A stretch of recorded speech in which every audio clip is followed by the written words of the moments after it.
우리 이사야서 53장 1절부터 마지막 12절까지 말씀 중심에서 우리 위에 고난받으신 종, 우리 위에 고난받으신 종이라는 제목으로 하나님 말씀 증거하겠습니다.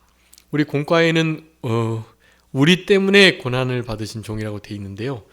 우리 때문에 이제 우리 때문에 우리 위에서 고난받으신 거 맞는데 좀 더 덕스럽게 은혜롭게 표현할 때 나 때문에 고난받으셨고 우리 위하여 죽으셨다. 나 때문에 고난받는 것, 그리고 우리를 위해 죽으신 것, 이렇게 표현하는 것이 조금 좋을 것 같다는 생각이 많이 들어가지고요. 우리 위에 고난받으신 의의 종, 하나님의 아들이신 예수 그리스도. 이사야서는 우리 예수님 오시기 전에 한 700년, 거의 800년 전에 기록된 말씀입니다. 근데 우리 이사야 53장의 말씀은 메시아의 노래라 그래가지고 구약의 복음서라고 하는 이사야 속에서 이 53장이 가장 우리 메시아 그리스도 되시는 예수님의 사역을 아주 막 잘 묘사한, 그리고 그 배경이나 그 심정까지도 잘 묘사한 그런 아주 탁월한 예언서라고 할 수 있겠습니다. 예언의 장인데요. 이 53장은 이 53장을 가지고 우리 핸델의 메시아가 작곡이 됐고요. 그래서 여러분 나중에 지금 카톡으로 우리 이렇게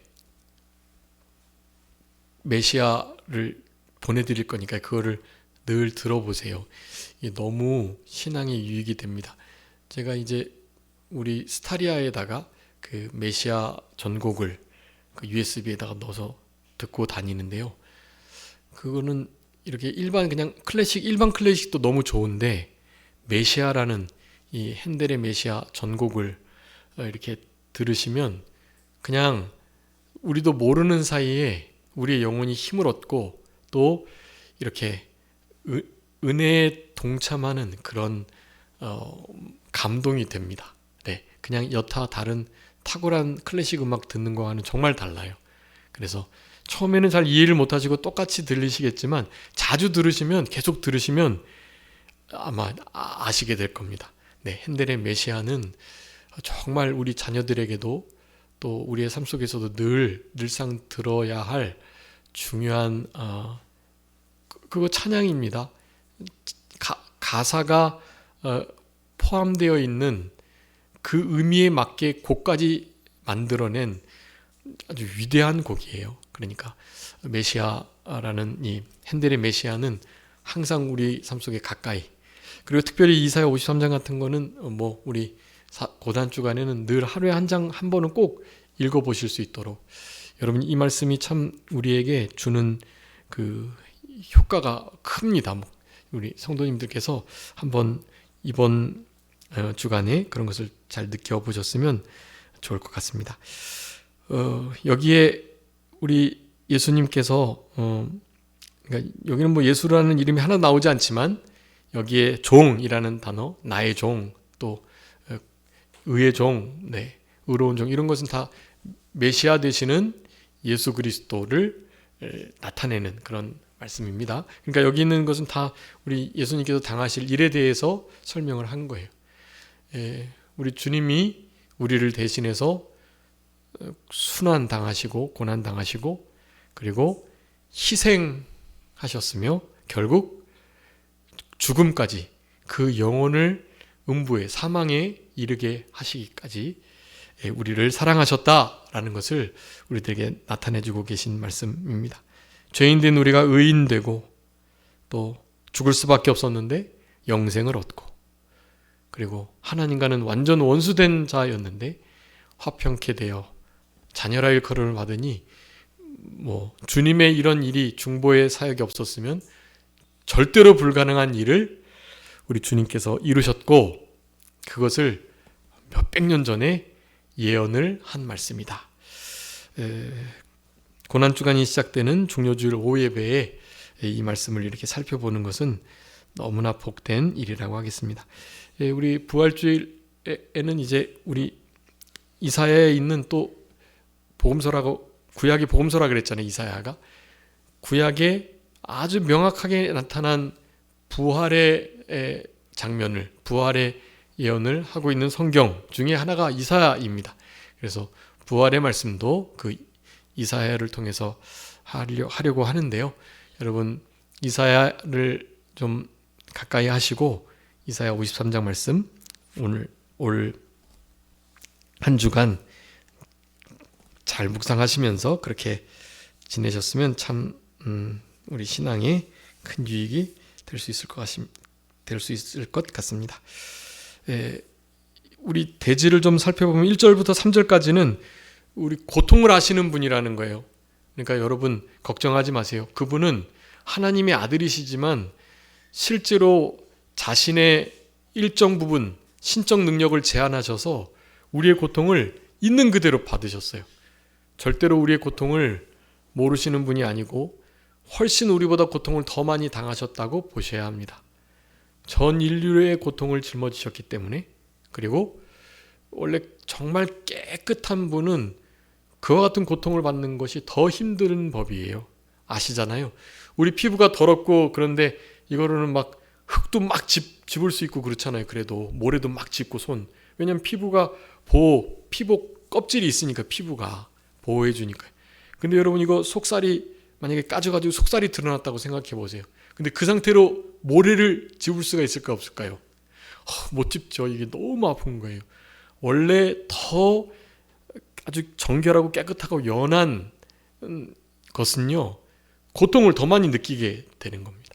우리 주님은 죄와 관계없고 죄의 형벌과는 더욱더 관계없는 분인데 우리를 위해서 그 모든 것을 맛보셨기 때문에요, 우리가 느끼는 고통과는 차원이 다른 고통을 우리 주님이 짊어지셨다. 그래서 여러분, 우리의 모든 고통을 우리 주님은 다 아십니다. 현대시대를 살아가지 못한 예수라는 인물이 어떻게 이 시대의 고통과 아픔을 알겠느냐라고 생각하실 수도 있겠지만 아니에요. 여러분, 옛날이나 오늘이나 사실 고통이 거기서 거깁니다. 다르지 않아요.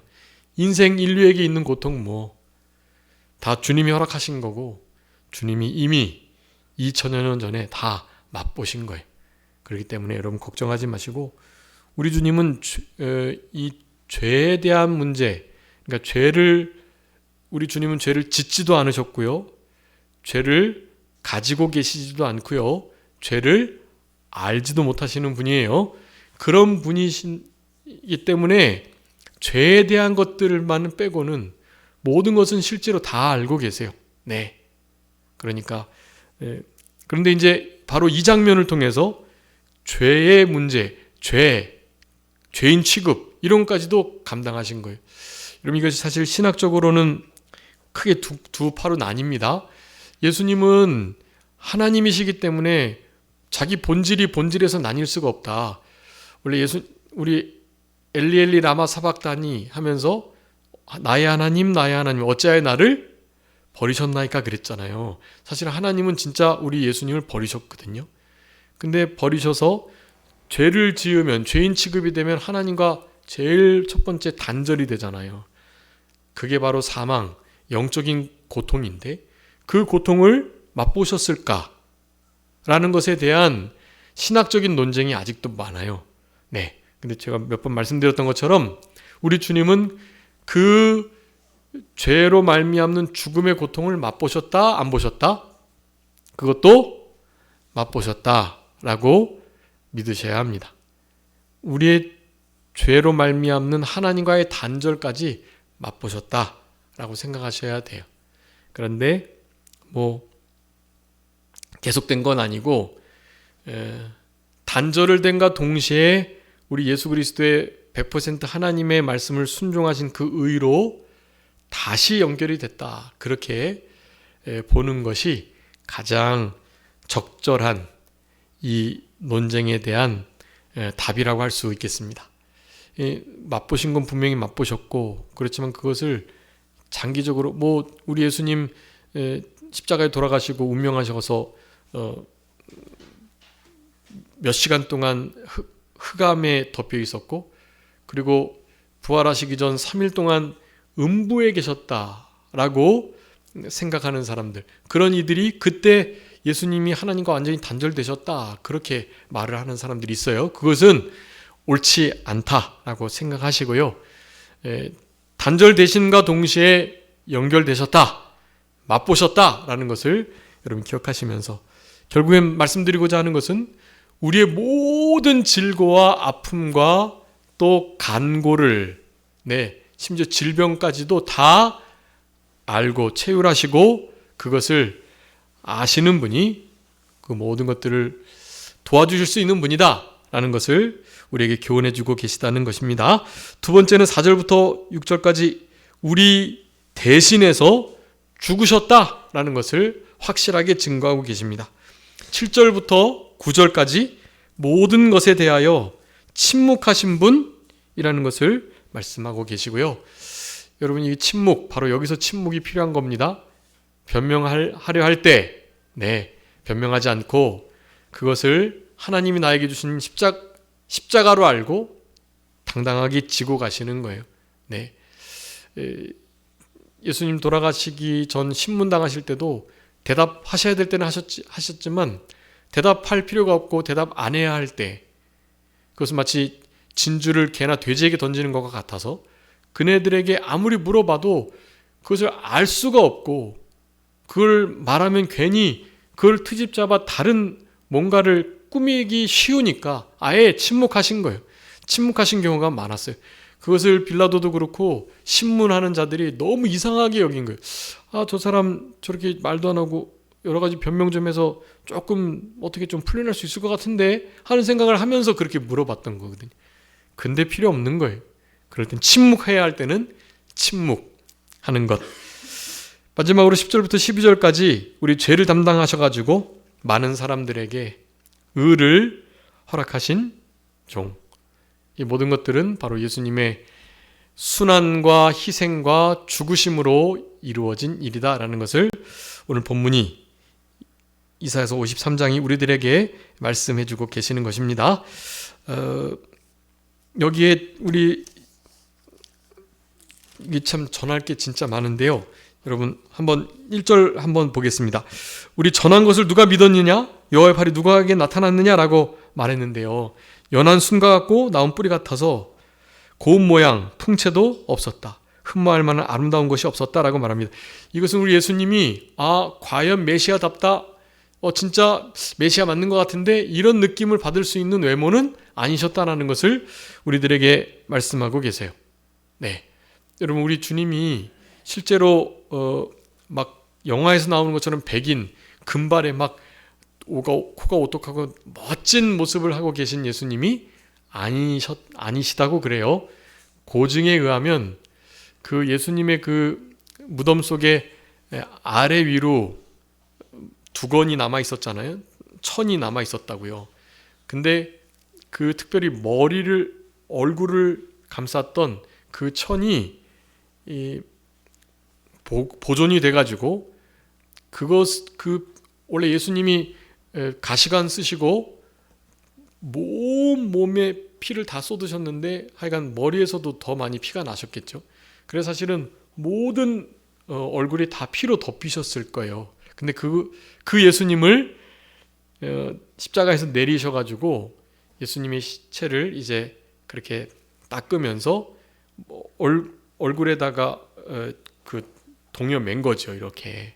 근데 그 얼굴을 싸맸던 그 천이 발견돼 가지고 이렇게 컴퓨터 그래픽으로 이렇게 시뮬레이션을 해가지고 대충 그 모양이 어떤지 그것을 이렇게 복원을 해봤다고 합니다. 그랬는데 좀 색다르게도 그 피부는 거의 황인종보다도 어두운 빛깔이었다고 그래요. 그러니까 조금 더 거무잡잡한 그런 피부였다고 하고요. 머리는 많이 곱슬이셨다고 그래요.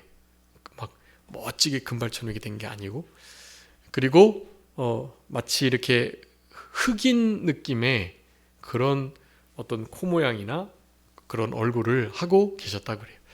그래서 사실 우리가 이렇게 영화에서 보거나 하는 것처럼요, 정말 멋진 막 예수님 그런 모습은 아니신 것 같아요.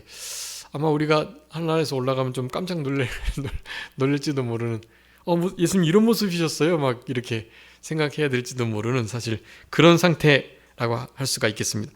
메시아로서의 어떤 인정을 받을 만한 외적 조건이 아무것도 없었다는 것을 말씀하고 계시는 거고요. 이사야 52장에서도 말씀하셨습니다. 그 얼굴이 이왕의 타인보다 상했고 인생보다 상했다. 우리가 그를 보고 놀랬다. 이렇게 표현을 하고 있습니다. 요한복음 8장 57절 많이 말씀드렸죠. 우리 예수님에 대해서 유대인들이 네가 아직도 50이 못 돼가지고 아브라함 봤다고 그래? 그렇게 말했어요. 네, 아니 30, 40도 아니고 네가 아직 50도 못 돼가지고, 그러니까 거의 50원절이 되는 느낌으로 좀 이렇게 나이가 더 들어 보이시는 우리 예수님이셨을지 모르겠습니다. 3절에 보니까 그는 멸시를 받아가지고 버림을 받았고 간고를 많이 겪었고 질고를 아시는 분이다. 마치 사람들이 그에게 얼굴을 가리는 것 같이 멸시를 당했다. 문제는 우리도 그를 귀히 여기지 않았다라는 것입니다. 여기 이제 세 가지를 말씀하는데 여기 예수님이 받으신 고난을 아주 많이 말씀하십니다. 그것들을 좀 헤아려 보시고 나중에 이제 올해도 준비를 하긴 했는데 다음 해 고난 주간에 말씀드리려고 하는데 우리 예수님의 받으신 고난 이 10가지를 이렇게 헤아려 볼 수 있거든요. 10가지의 우리 예수님의 고난을 좀 더 분명하게 살펴보는 것도 큰 유익이 있을 것 같습니다. 여기 멸시를 받았다라는 거예요. 여러분 진짜 멸시받지 않아야 될 사람이 받는 것은 정말 못 견디는 일입니다. 버림을 받았다. 네, 자기 땅에 자기 사람들에게 오셨는데 버림을 받으셨어요. 간고를 많이 겪었다. 여러 가지 아픈 고통과 또 질고 그거를 많이 겪었다는 거예요. 그래서 질고를 안다고 표현하고 계세요. 그런데 더 중요한 것은 사람들이 그에게서 얼굴을 가리는 것 같이 멸시를 당했다. 여러분 정말 멸시를 하는 것 중에 막 고개를 젓고 얼굴을 돌리고 막 혀를 차면서 그렇게 함부로 대하는 그 멸시가 진짜 큰 멸시입니다. 네, 이런 멸시를 우리 주님이 당하셨어요. 실제로 십자가상에서도 혀를 차고 또 고개를 젓고 그렇게, 아니 자기도 구원 못하면서 우리를 구원한다고? 너가 거기서 내려오면 내가 믿겠다 하면서 정말 형편없는 이들이 형편없는 말을 하는 일이 계속 되었던 것을 우리는 성경을 통해서 알 수 있습니다. 여러분 어려운 일을 당한 사람을 향해서 사실 이런 멸시와 조롱은 절대 피해야 할 일이고요. 우리 주님이 그런 일을 당했다는 것에 대해서 정말 가슴 아파하면서 감사할 수 있도록 하셔야 되겠습니다. 문제는 3절 후반절이에요. 우리도 그를 귀히 여기지 않았다라는 것입니다. 우리도 그를 귀히 여기지 않았다. 여러분 이 말씀이 올 이 고난주간에 계속 우리의 마음속에 울렸으면 좋겠고, 나도 주님을 귀히 여기지 않은 자인가? 나의 삶 속에 주님을 귀히 여기는 일이 있었는가? 이런 것들을 점검하시는 복된 고난주간이 되셨으면 좋겠습니다. 사무엘상 2장 30절에 말씀하죠. 다윗의 집과 사울의 집이 명확하게 차이난 이유예요. 나를 존중히 여기는 자는 내가 존중히 여기고 나를 멸시하는 자는 경멸히 여기겠다. 그것이 우리 사무엘 상하의 결론입니다. 그 말이. 여러분 우리도 우리 주님을 귀히 여길 수 있도록, 내가 어떻게 주님을 귀하게 여길까? 귀히 모시고 귀하게 대접하고 귀한 분으로 소개하고 그럴까 하는 마음을 잘 가지셨으면 참 좋을 것 같습니다. 말라기서 3장 16절 한번 읽어봐 주세요. 말라기서 3장 16절. 그때 여호와를 경외하는 자들이 피차의 바람에 여호와께서 그것을 분명히 들으시고 여호와를 경외하는 자와 그 이름을 존중히 여기는 자를 위하여 여호와 앞에 있는 기념책에 기록하셨느니라. 아멘. 여러분 이 말씀이 어떤 의미인가 하면 하나님 여호와를 경외하는 자, 그런 자들은 그 하나님을 존중히 여기는 자라는 거예요. 하나님을 존중히 여기는 자가 하나님을 경외하는 자들이고, 결국 하나님을 귀히 여기고 존중히 여긴다는 것은 뭐 하는 것이다? 경외한다는 것이다. 주님 보이지 않는데 어떻게 존중히 여기시겠어요? 그분을 경외하는 것입니다. 그분을 두려워하고 그분을 사랑하는 거예요. 보이지 않는 하나님 어떻게 사랑하시겠어요? 하나님을 사랑하는 것은 이것이니 그의 계명을 지키는 것이다. 그의 계명은 무거운 것이 아니다. 네. 하나님이 보이시지 않지만 그분 눈동자 앞에서 두려움으로 죄를 끊고 죄짓지 않을 자유를 누리면서 그렇게 살아가는 거죠. 네. 그게 경외입니다. 그게 여호와를 존중히 여기는 거고, 여호와 하나님을 귀하게 대접해 드리는 것입니다. 그런 우리가 될 때 주님의 마음은 정말 흡족하실 것 같아요. 이런 말씀들을 읽을 때마다 그와 같은 태도를 가지시도록 힘을 쓰셨으면 좋겠고요. 우리 시편 22편 같은 경우도 아주 좋은 그 메시아 시편인데요. 시편 22편에 나는 벌레요 사람이 아니라 사람의 회방거리요 백성의 조롱거리다 라고 말씀을 합니다. 우리 예수님의 메시아적 사역이 거기도 기록 예언되어 있거든요. 너무너무 멸시를 받으셔서 모처럼요 벌레와 같이 취급을 받으셨다고 그렇게 말씀을 하는 것입니다. 네, 우리 히브리서 4장 15절에 말씀하죠. 우리 연약함을 채울하지 아니하는 자가 아니다. 한결같이 시험을 받았다. 그렇지만 죄는 없으시다 라고 말씀하고 계십니다. 그리고 슬픔을 아는 자, 네, 슬픔과 아픔과 고통을 아는 자.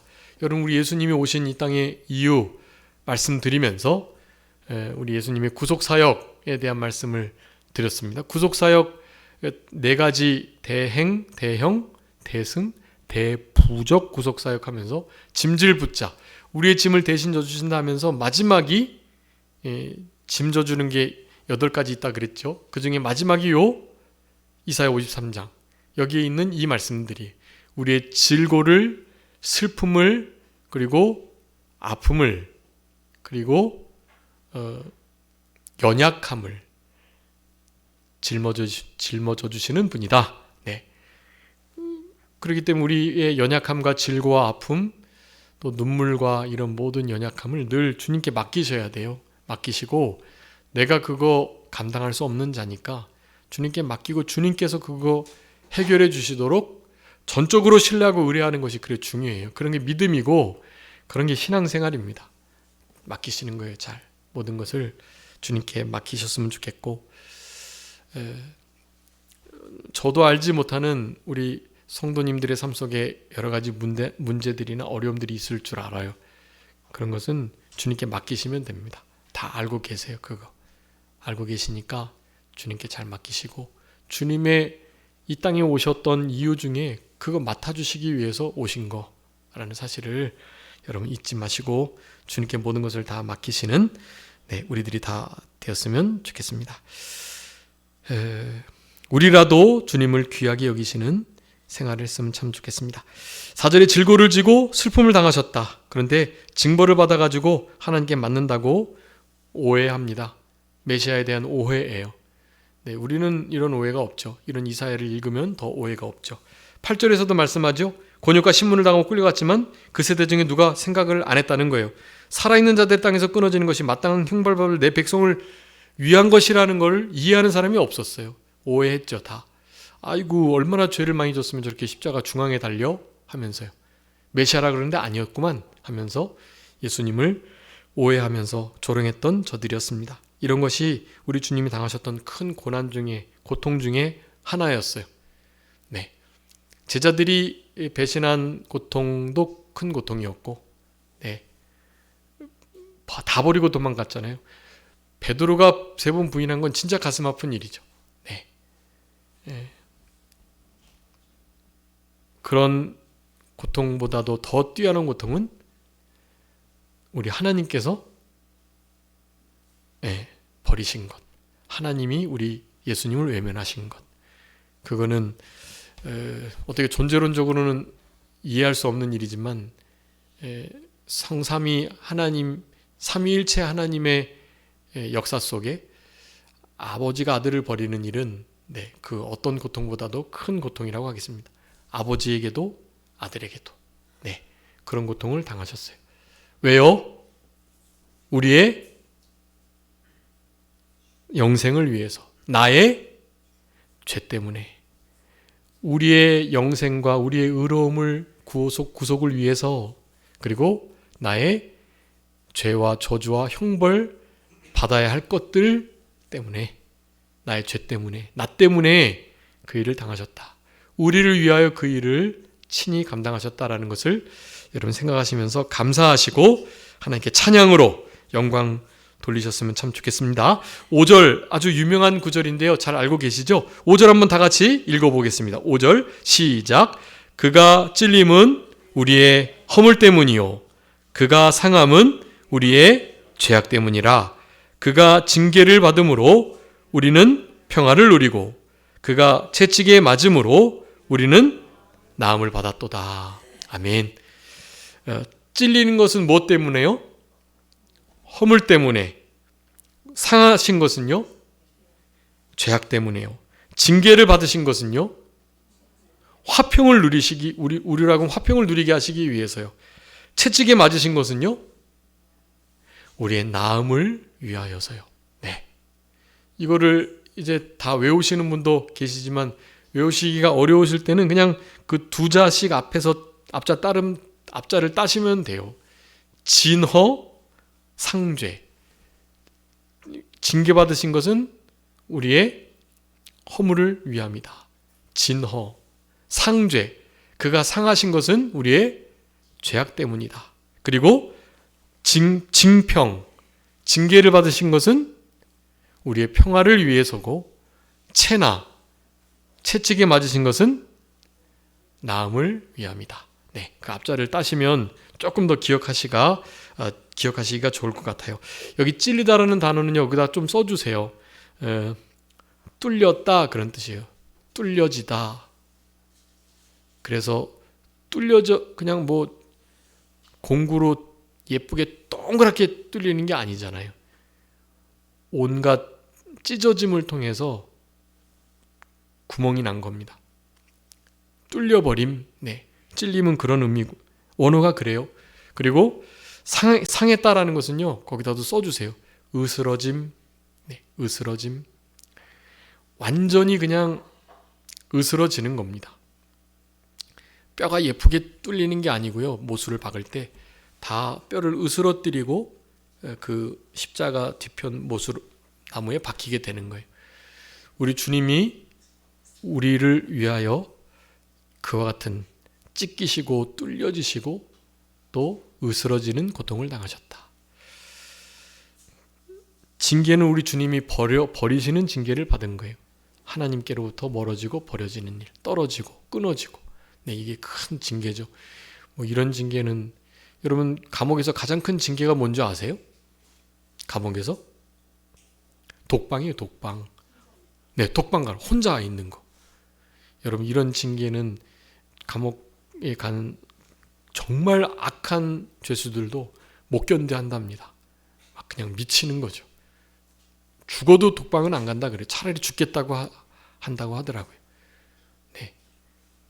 하나님과의 끊어져서 독방과 같은 곳에 이렇게 놓여져 있는 상황. 이거는 우리 주님으로서는 하나님과 영원한 교제를 나누셨던 그 주님으로서는 사실 있을 수 없는, 경험할 수 없는, 상상할 수 없는 일이. 그런데 그 징계를 받음으로 우리가 어떻게 되었다고요? 하나님과 평화를 비로소 누리게 되었다는 것입니다. 이 평화의 대가가 이렇게 컸던 것을 여러분 기억해 주세요. 그리고 채찍에 맞으셨다 그랬죠? 여러분 로마의 채찍은 몇 번 말씀드렸던 것처럼 어떤 채찍이에요? 끝에 막 날카로운 가시, 납덩어리 막 그런 게 달려있다 그래요. 그래가지고 채찍에 한번 맞으면 채찍이 휙 감겨가지고 그 몸에 그 끝이 콕 박혀가지고는 그 채찍을 다시 쫙 잡아 빼는데 그 채찍 가죽의 그 마찰열에 의해서 피부가 타는 것도 고통스럽지만 그 채찍 끝에 달려있던 납덩어리나 아주 고기 뼈나 날카로운 그런 것에 몸이 살이 콱 베꼈다가, 그러니까 흔히 말하면 살점이 뚝뚝 떨어져 나가는 거예요. 네, 채찍질을 많이 당하셨어요. 이 빌라도가 좀 불쌍히 여김을 받아서 놓아주려고 한 거거든요. 그래서 채찍질 하도록 내버려 뒀는데 그 채찍질에 우리 주님은 진짜 모든 기력을 다 잃으신 거예요. 그래서 예수님은 십자가를 지지 못하셨던 거예요. 못하는 제수들에게 채찍질을 하면 그 채찍질이 너무 아파가지고 막 없던 힘이 나가지고 십자가를 지거든요. 근데 진짜 도저히 채찍에 맞아도 십자가를 지실 수 없었어요. 그래서 누가 십자가를 졌죠? 네, 구레네 사람 시몬이 그 십자가를 대신 졌죠. 네, 예수님의 십자가를 대하는 8종류의 사람 중에 한 사람이 이 구레네 사람 시몬. 너무 큰 복을 받은 우리 구레네 사람 시몬입니다. 감사한 일이죠. 우리 예수님 십자가 대신 져주고 진짜 고맙다고 하고 싶어요. 우리 하늘나라에 가서 구레네 사람 시몬에게 채찍에 그렇게 맞으셔가지고 살점이 찢기시고 살이 마찰열에 의해서 타시고 이런 일을 경험하시면서 어떻게 됐다고요? 우리가 나음을 입은 겁니다. 네, 그러니 우리의 나음의 대가는 너무나 크다고 할 수 있겠습니다. 여러분, 이런 말씀들을 되새김질하시면서 늘 마음속에 새김질하시면서 그렇게 지내야 할 것입니다. 에베소서 2장 14절에 그래서 예수님은 우리의 화평이신지라 그렇게 말해요. 화평이시다. 그냥 예수님 우리의 화평 자체예요. 그래서 예수님을 모시는 것이, 예수님 안에 들어가는 것이 화평을 누리는, 평안과 평강을 누리는 최고의 방편이라는 것을 말씀합니다. 우리는 다 양 같아서 그릇 행가지고 각기 제 길로 갔대요. 6절에. 그런 일들을 주님은 하셨지만 우리는 아무것도 모르는 양과 같이 막 그냥 날뛰면서 그렇게 마음대로 행했어요. 근데 그 모든 마음대로 행한 일의 결과, 죄의 대가를, 형벌을, 징계받는 모든 것을 우리 주님이 담당하셨다라는 것입니다. 참 귀한 말씀이에요. 6절, 우리 다 양 같아서 그릇 행하 각기 제 길로 갔지만 여호와께서 우리 모두의 죄악을 그에게 담당시키셨다. 여러분, 이런 예수님을 위해서 우리는 당연히 그분을 위해서 살아야 되겠죠. 담당시켰다는 건 그분이 돌아가셨다는 건데요. 우리를 위해서 죽어주신 이유 다른 게 아닙니다. 고린도후서 5장 15절에 말씀했죠. 우리를 위해서 죽어주신 이유, 죽었다가 다시 사신 그분께서 우리에게 그렇게 죽으심의 역사로 허락해 주셨던 이유, 우리를 위해서 죽어주셨다가 다시 사신 자를 위하여 살게 하시려고 그분이 우리를 위해서 죽었다가 살아나셨다, 이렇게 말씀해요. 우리의 죄를 담당시키셨던 그 하나님께서 의도하신 바는 우리를 위해서 죽으셨다가 살아나신 그분을 위해서 살게 하시려고 우리를 위해서 그 일을 하셨다라는 것을 그렇게 말씀하고 계시는 것입니다. 7절에는 곤욕을 당하고 괴로웠다라고 말씀합니다. 입을 열지 않으셨고 마치 도수장으로 끌려가는 어린 양, 털강자 앞에서 잠잠한 양같이 입을 열지 않았다라고 말씀을 하는 거예요. 여기 우리 양과 같이, 마치 양과 같이 실제로 입을 열지 않으셨던 우리 예수님이 6월절 어린 양이시잖아요. 6월절 양 그리스도라는 말씀을 고린도전서 5장 7절에 하고 계십니다. 6월절 양, 곧 그리스도께서 희생되신 이 일이 양같이 입을 열지 않고 그저 화목제물로 바쳐지신 우리 예수님의 그 사역을 이렇게 예언하고 있는 그런 말씀입니다. 8절에 곤욕과 신문을 당했다, 끌려갔다. 여러분, 이거 예수님의 고난 중에 하나가 끌려감이에요. 끌려감. 여러분, 누구에게 끌려가 보신 적 있나요? 전도 대상자가 안 오면 전도 대상자를 어떻게든지 막 끌고 오려고 그러잖아요. 끌고 오면 그렇게 복된 자리에 선물 주려고, 복음을, 영생을 소개하려고 끌고 오는 것도 사실, 끌려오는 것은 별로예요. 뭐 이렇게 강제로 이렇게 하려고 그래. 이렇게 생각이 되는 건데요. 여러분, 이 끌고 가는 것은 너무너무나 이거 아주 자존심 상하는 일입니다. 근데 우리 예수님은 옷이 벗겨지고 조롱하느라고 홍포가 막 입혀지고 이렇게 막 끌려다니셨어요. 여기저기. 불법한 재판을 8번이나 받으셨습니다. 십자가에 못 박히시기 전 새벽녘부터 해가지고 8번이나 끌려당하셨다고요. 네, 여러분, 우리 주님이 어디 끌려다니실 분이세요? 어림도 없는 일입니다. 주님이 이런 일을 당하셨으니 우리도 좀 끌려당하는 일을 당해도 괜찮다고 생각하셔야 해요. 네, 누가 우리를 오리 정도 끌고 가고자 하면 어떻게 하라고요? 네, 심리까지 가줄게 라고 하는 마음을 가지셔야 돼요. 그게 예수 그리스도의 고난을 이해하는 하나님의 자녀의 태도예요. 네. 원사미선 저축목이 많이 말씀드렸죠. 원수 사랑하면서 저주하는 자 축복하면서 모욕하는 자 위해서 기도하면서 저주하는 자를 축복하면서 네. 받기받고 하자. 받기를 바라지 말고 꾸어주고 네? 박해하는 자 위해서 기도하고 아버지의 온유하심, 자비하심처럼 용서하고 또 그들에게 원수를 사랑하는 그 태도로 속옷을 취하면 겉옷을 취하면 속옷을 그저 주라는 거예요. 오리를 강제로 끌고 가고자 하면 그냥 심리까지 동행해주는 이런 일을 하라는 겁니다. 주님의 이 메시아 사역 때문에 우리도 그 일을 당연히 할 수 있기 때문에 그 일을 우리에게 하라고 말씀하고 계시는 것입니다. 거기에 마땅히 형벌받을 백성의 허물 때문인데요. 다 예수님의 죄인 줄 알고 그렇게 오해를 했었던 것입니다. 강포 행하지 않고 거짓이 없었다. 여러분, 우리 주님은 거짓이 없으신 분이에요. 그래서 우리도 거짓이 없어야 하고요. 베드로전서 2장 22절 23절에 죄를 범치 않으시고 욕을 받으시되 대신 욕하지 않고 고난을 받으시되 위협하지 않으셨다. 네, 이 세 가지 베드로전서 2장 22절 23절 중요한 말씀입니다. 죄 범치 않으시고 입에 괴사도 없고 욕 받으셨는데 대신 욕하지 않고 고난 받으셨는데 위협하지 않았다. 오직 공의로 심판하신 하나님께 부탁드리셨다. 우리는 이런 태도를 가지고 남은 때를 살아가야 되겠습니다. 하나님의 기뻐하시는 뜻을 결국 10절에 성취하셨던 거고요. 이 모든 것을 만족하게 여기셨다 말씀합니다. 그러면서 맨 마지막 절, 우리를 위해서 지금도 기도해 주고 계시다. 우리 위해서 기도해 주시는 분 두 분 계시다 그랬죠? 성령님과 예수 그리스도. 성령님께서 우리를 위해서 말할 수 없는 탄식으로 정말로 우리를 위해서 간구해 주고 계세요. 예수님도 하나님 보좌 우편에서 우리를 위해서 기도해 주고 계십니다. 이런 일을 당하고 있으니 우리는 두려울 것이 없어요. 마음껏 믿음으로 승리하면서 살아갈 수 있는 우리들입니다. 우리를 위해서 고난받으신 종 되신 우리 예수 그리스도의 이 구속사역에 감사하면서 이 고난에, 희생에, 죽으심에 동참하시는 복된 한 주간이 되셔야 되겠습니다. 자, 기도하겠습니다. 살아계신 우리 아버지 하나님, 은혜를 감사합니다. 우리 주님이 많은 고난을 당하셨는데